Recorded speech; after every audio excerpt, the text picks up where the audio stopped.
Hey everybody, Terry Carl Joyedian here with Law 11, average is the enemy. And if Law 10 was a little bit long for you, don't worry, this one's going to be short. I actually realized there are a couple of important quotes in here, some main ideas that I'm going to touch on, and that's going to be pretty much it, along with the regular suggestions at the end. If you missed Law 10, be sure to check it out. Make sure you leave some time. I think it's close to 15 minutes. This law is called average is the enemy. And it's not about what I thought it was going to be about.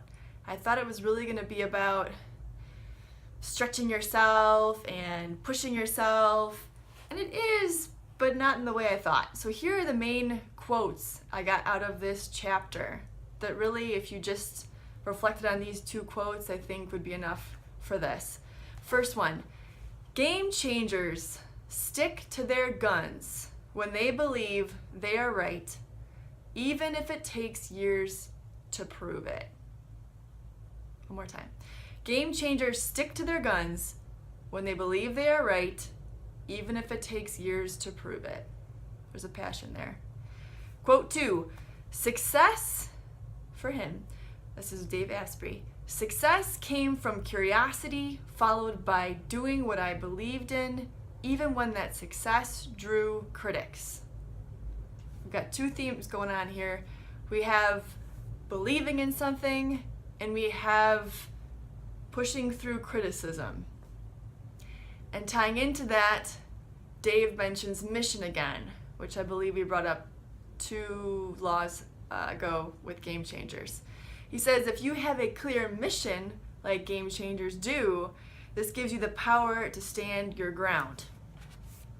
So you have sticking to what you're passionate about, not letting the critics get to you, and time that in with your mission to help you be strong and stick with it. One more little thing in there, little thing that's a big thing, he also talks about gratitude. If you're receiving criticism, let's say it's public criticism, then he says you can be grateful because it's drawing more attention to your cause. And if you're really right on track, people who believe in you and your mission will support you. And you may even draw on more people. And he says also to offer gratitude to those who challenge you, because that's part of overcoming your fear. It's also part of learning.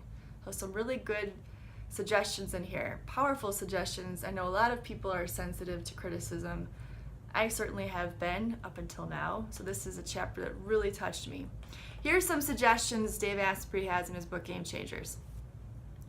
Ban the critics who are not helpful, particularly on social media. He says it just takes a second. If they're not helping you out, if they're disrupting you, and they're not giving you effective criticism that you can build off of, learn from, just take them out. And if you're doing that, make sure you thank them first. Maybe mentally. I don't know if he means mentally or out loud. Probably mentally. And engage with useful critics. Be grateful for their teaching and for helping you grow.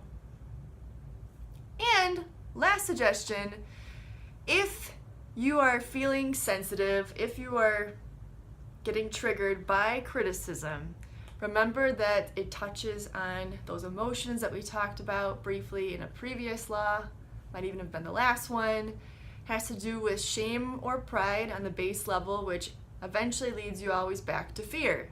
So look at what's getting triggered, what's coming up for you, what are you afraid of, so you can heal that, forgive that, and return to joy. Pretty cool stuff. So I would love to hear your feedback on this law and any of the laws, particularly Law 10 if you made it through.